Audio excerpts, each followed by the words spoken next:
Hello, Kim Roberts here with Cruise Planners and Jasmine. We are ready to travel. She has her passport, some 1 and 5s and 10s for tipping. She's got her credit card. We're ready to go. Do you have your passport? You know, a little trivia here. Did you know? Yeah. That your passport in a lot of countries has to be valid 6 months after your arrival back home after travel? It's a small detail, but it's a very important detail because we don't want you stranded the day before your trip, ready to go, only to find out your passport is not good.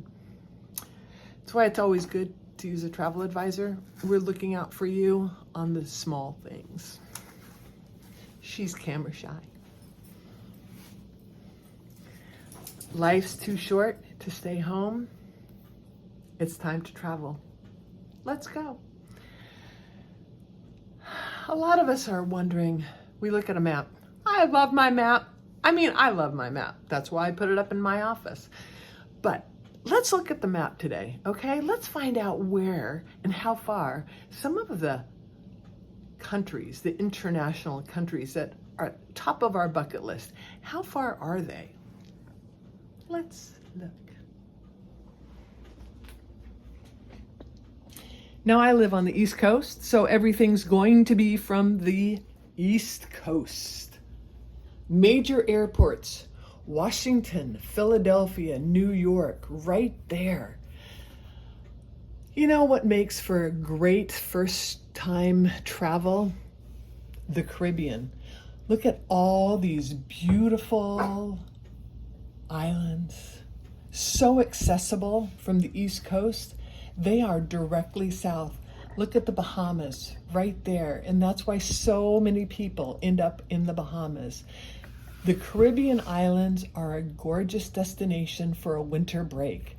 If you're tired of the blues and overcast days, rain and snow, direct flight oftentimes to many of these islands, 4 hours, 3.5 hours. And look here at Cancun, right there, very close, very accessible, Mexico. How about Portugal, Spain, even Morocco? North Africa is really quite accessible and easy from the East Coast. Again, you're talking about 6, 7, 8-hour flights to these areas. And that's why Western Europe is so popular. Again, direct flights to Paris, London, Dublin, Edinburgh. Western Europe, if you are looking for rich history, then you probably want to consider Europe. For those that are looking for something exotic, Africa really isn't too bad, but you do have direct flights probably to Europe and then south deep into Africa. Kenya and Tanzania are probably the most favored destinations, but if you're willing to travel even further, then South Africa is an incredible opportunity to see the Big Five, vineyards, Cape Town, Johannesburg, and some really wonderful experiences on the safari. But again, these countries, Iceland, that's a little bit north. You arch over, a lot of airlines will have layovers in Iceland for 2 or 3 days before you land at your destination in Western or Eastern Europe. If you're looking for South America, you are looking at anywhere between 5 and 6 hours. Yes, you heard me correctly. Just recently went to the Galapagos this year, and it was a 5-hour flight to Quito. And then we took another flight out to the Galapagos. Ecuador is accessible, as is Machu Picchu in Peru.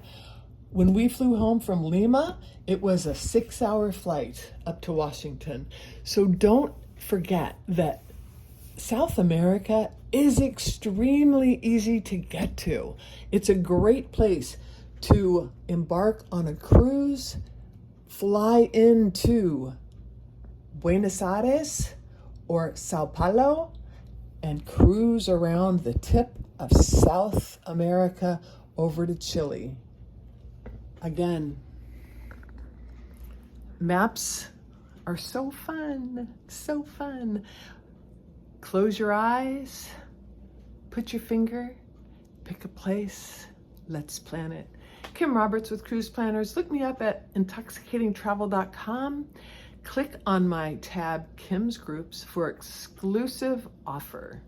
And you just jump on board and look me up. I'm your advocate. I'm looking out for you. Let me be your advocate.